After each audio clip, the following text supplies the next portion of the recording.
Greetings, bonjour, wagwan, everybody. Thank you to the elder who blessed the space. And I am deeply grateful to be here today. And I'm excited to be here today. I give thanks to the Most High. I give thanks to my ancestors and to all of your ancestors and the ancestors of these lands as well to allow us all to be here. And you don't know, big ups to Guta Institute and to Monument Lab for making this happen. And without further ado, we are going to start this walking tour. And so today we're looking at honoring memories of Black ancestors of the Canadian landscape. And we're also being critical and holding a critical lens to already existing memories that are being preserved, known as monuments, and being mindful of where these stories are being preserved, how are they being preserved, who is preserving them, and what is not being preserved, what is being erased from certain existences being there versus others not. And then I want to have a conversation around how does essentially creating new monuments, or if the creation of an additional aspect to the monument, how does that change the story? Does it balance out the narrative? Does it balance out the equality? Does it balance out or heal or provide healing for any of atrocities that these memories represent? These are some of the questions that I'm grappling with this walking tour, and I don't have all the answers, and I'm not afraid to be wrong. And so if you feel like differently, feel free to share with me, as long as in a respectful manner we can engage. And so I looked at monuments as technofossils. And technofossil is a term that is in relation to the Anthropocene. And the Anthropocene is essentially a term used to define how humans have affected the earth. And so technofossil is any made out of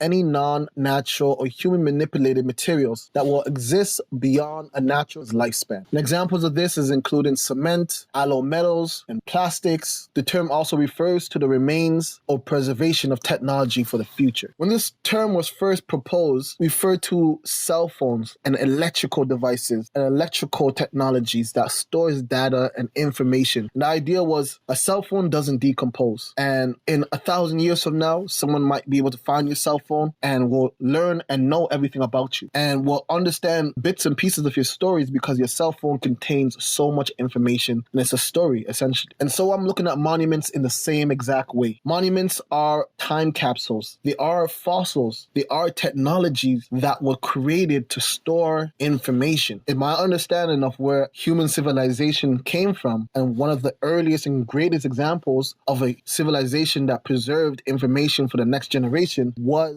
ancient Kemet, which is now modern day Egypt. And so this is everything from the Great Pyramids to the Sphinx to obelisk. And from my research, I realized a lot of these practices go even further beyond ancient Kemet. And so I realized that monument making and this idea of technofossils has very much been an embedded African practice. Then this leads to a very particular way at looking at Black people's contribution to Canada as a nation and to the world. So with that said, we're going to walk to our first stop. And when we get to our stop, we're going to talk about how to use the augmented reality experience. Our first stop is right here on University Avenue, where we have this stunning tribute to a very controversial history. Now, what I would like for us to do is we're going to walk around this monument and we're going to talk about what are some things that we notice, what are some things that stand out to us. And I want you to take note of these things. And then I'm going to share the history of this monument. And then we are going to engage with this monument using augmented reality technology. This monument was created in 1910 by Walter Seymour Allward and was commissioned by former military officer turned senator and banker James Mason. He paid what would have been equivalent to $5 million to complete this work. The monument pays homage to the Boer War of South Africa, which enabled the complete colonization of the Southern African region and the apartheid system by European powers.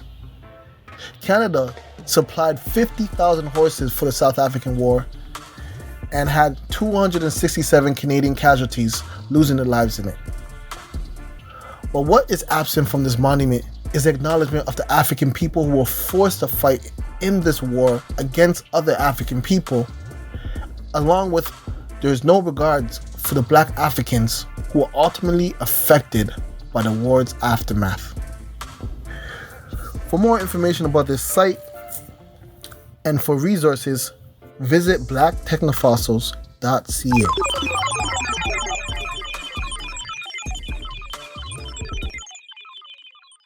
And so, what I want you to do with the augmented reality is essentially in your camera on your device, if it's capable, I want you to place it in a way that creates a conversation or some type of dynamic or something that's interesting that engages with this actual technofossil. And so, essentially, it's art in conversation with art to make art, because I want you to snap a picture or take a video with it, and I want you to share it with us. And so let me explain to you how this works. And after I explain to you how this works, we are going to listen to some more information about this piece and then cast our augmented reality.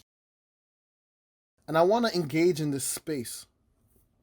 And so the way that we're going to do that is that I want you to go onto the website, load up the augmented reality piece, or you can download it. And so you can open it directly on your phone.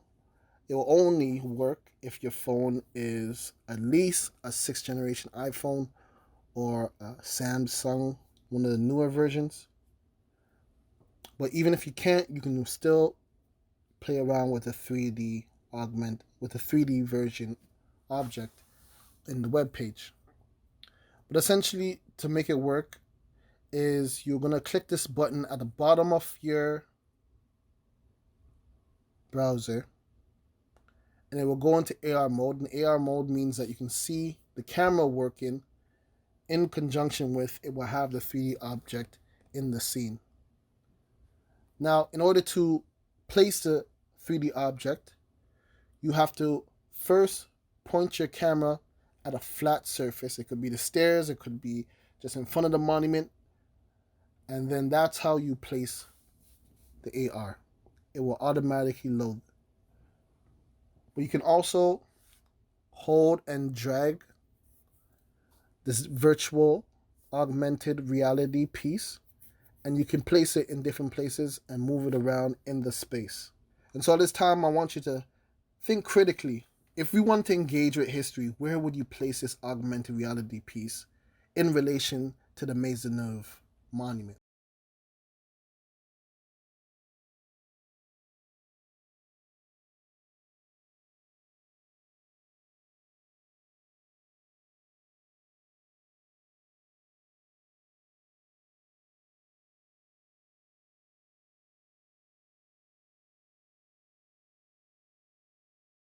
I know we have a lot of questions percolating, and feel free to ask them as we walk just 10 more minutes up the street to another historical site. So we're going to walk up University Avenue to Dundas Street, which was known as Agnes Street at one point in time.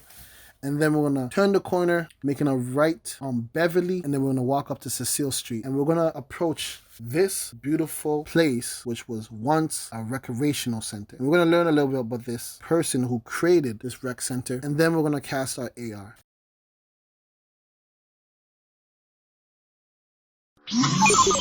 Born in 1891 to parents who were once enslaved, Donald Moore was an immigrant from Barbados who came to Canada in 1913. Donald first lived in St. John's Ward and engaged in various businesses and activism to improve life for immigrants. His business grew, and Moore became quite successful, but turned around to continue to help the community. He helped to create and purchase a property for Marcus Garvey's Universal Negro Improvement Association, Toronto's chapter, in 1920. By 1954, he was a well-known activist. Moore protested the immigration law discrimination, which ultimately led to him becoming the first black delegation at Parliament. For his work to reform immigration policy and to increase employment opportunities for black African and West Indian communities, he received the Order of Canada Medal in 1989. Despite being a high-profile figure with many photographs, a public memorial that preserves what Uncle Don, as some might call him, looked like still does not exist. For more information about this site, visit blacktechnofossils.ca.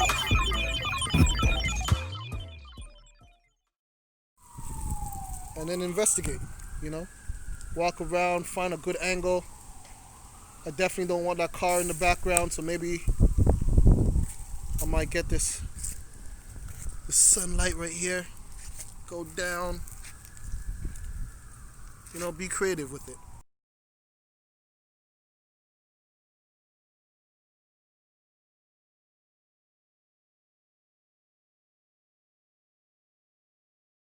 Okay, so we're going to keep walking and we're going to head to our last stop, which is a place, a historical site that doesn't get enough light shown on it, literally, figuratively, metaphorically, and honestly.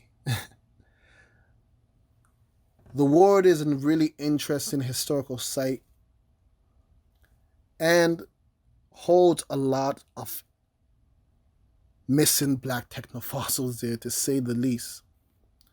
Again, I want us to put a critical lens on and think about the space, think about the history, and think about the different disjustices that might have taken place here, but also the different legacies that are not being told.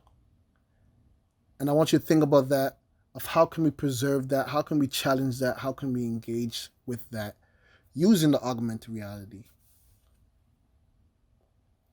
The Ward is a nickname for St. John's Ward, which was a multicultural immigrant neighborhood that existed in 1780 to 1960 in the core of what would become downtown Toronto. This neighborhood quickly became a refuge for former enslaved African people. Some of the notable people who came here was William Still in 1854, along with the Blackburns, who later on went to create the first taxi company in 1834. A notable person who lived here was Cecile Reynolds, a successful entrepreneur and teacher at the first African school in the region. She later on left the neighborhood to join Frederick Douglass in his work in abolition in America. But before moving, Cecilia Jane Reynolds just so happened to sell her property at 31 Center Street to a shoemaker from New York named Francis Griffin Simpson. Griffin would become a columnist for abolitionist George Brown and quickly became a community voice. Griffin went on to buy large properties at 26 Elizabeth Street, which now is Nathan Phillips Square Snack Bar. Griffin would help tremendous amount of people with the work that he was doing, and he also created properties that would operate as housing units for people who could not afford a place to live. But as you can see at this site, there are no plaques, signage, or any technofossils or memorials that tells the stories of people like Francis Griffin Simpson, Cecilia Jane Reynolds, or the vibrant community that were once here. To learn more about this site and resources, visit blacktechnofossil.ca.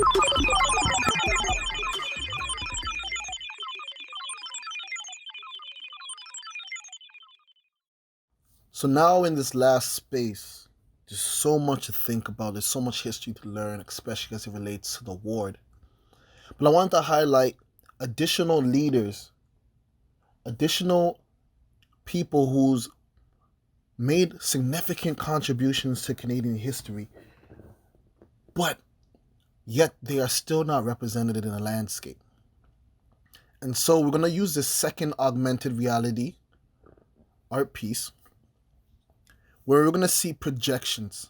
And the idea of this art piece called Ancestral Technofossil is essentially to represent multiple ancestors. And in my ideal world, this monument would represent more stories and would be able to project numerous amount of stories and those stories that are still in progress.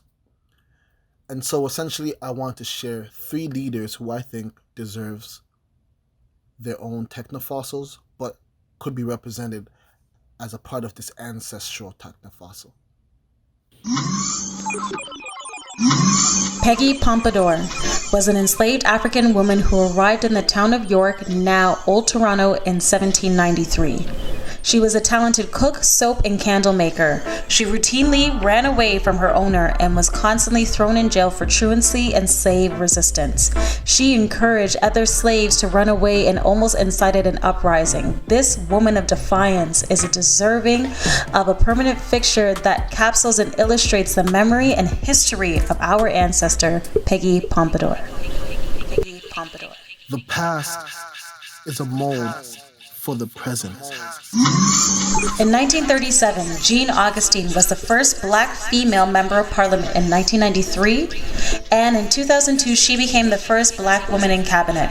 Her legacy includes the Federal Declaration of Black History Month in February, a motion she introduced in 1995. In 2010, a small park was named after her, and in 2016, a Brampton High School was named in her honor. This country needs a permanent fixture that acknowledges Jean Augustine as a living ancestor that features her vast contribution to Canadian and world history. The present and the past forges the possibility of materiality for the future. Sarang Gebre Selassie is a multilingual human rights lawyer, an entrepreneur, and community activist for social change. She's won lawsuits against Starbucks and the Toronto Police Department, as well as numerous human rights cases helping activists and protesters from the Black Lives Matter movement. One day, we hope to honor her with a public technofossil or permanent fixture that capsules the memory, story, and achievement to honor her work while she is a living ancestor.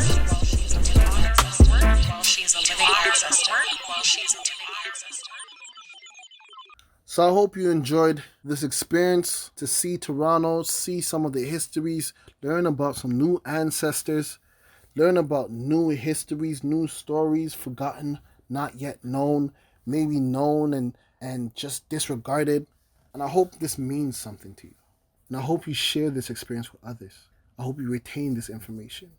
And I know I'm full of hope. But essentially, if you have any questions, if you have any comments, again, I want to encourage you to check out the website, Black Technofossils, and feel free to engage with the form that's on there to share your feedback, your thoughts, your pictures, your images, or you can use hashtag Black Technofossils and share online. But again, I want to give thanks to Goethe Institute, to Monument Lab, to the ancestors, to the Most High, and to all of you who are out there who engage with this art piece.